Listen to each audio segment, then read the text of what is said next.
Hey guys, so today I want to cover a specific metrics in PPC, and the metric is called PPC conversion rate.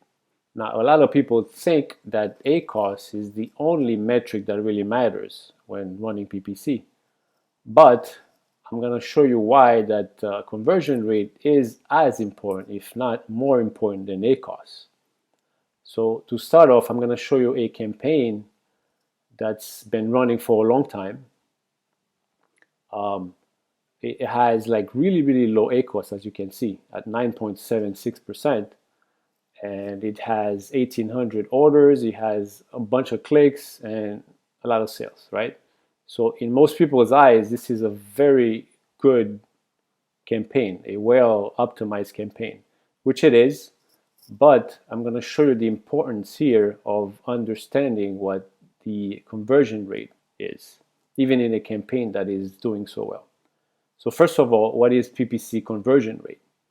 Well, it's basically the ratio between the number of orders over the clicks. So if you wanted to figure this out, well, you would basically select one of the two metrics that I'm talking about here, which is clicks and orders. Now, for some reason, Amazon doesn't have it yet in their platform, but hopefully it is so important that they will start including it here. So if you don't have it up here, the way you would do it is you only have access to 5 of them at a time. So remove one and make sure that you have clicks and orders. As you can see, it's not even in there, right?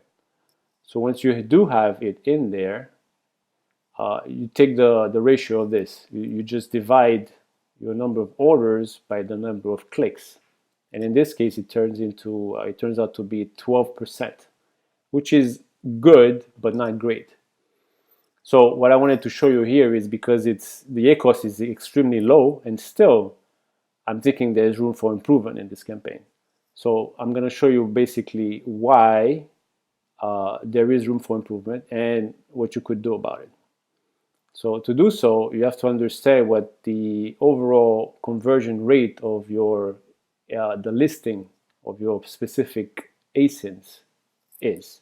So the way you would figure this out is you go under reports and you click on business reports, and it will open up a detail page where you could select the detail pages per traffic and traffic by child ASIN or by parent ASIN.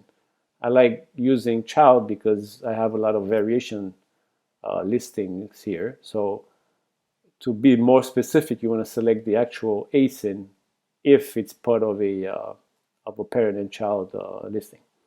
So the listing in question here is this one here, which is it has quite a bit of sessions, which is important. So you want to make sure you're looking at enough impressions, and you would do so here by selecting enough, I guess, data or dates for you to show enough impressions here.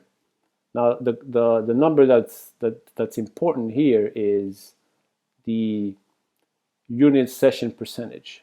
So as you can see in this case here is 13.5%.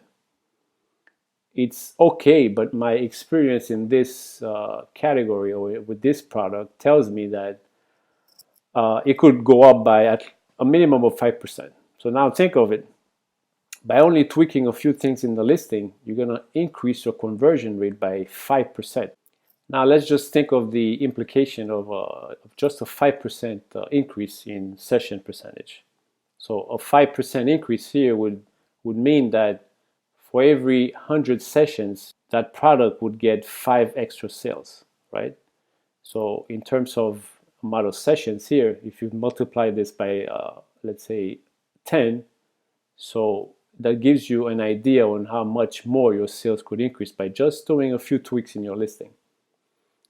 So let's go back here, and since you understand what this means here, the conversion rate, and now that you understand what your session percentage rate here is, how do you actually increase that?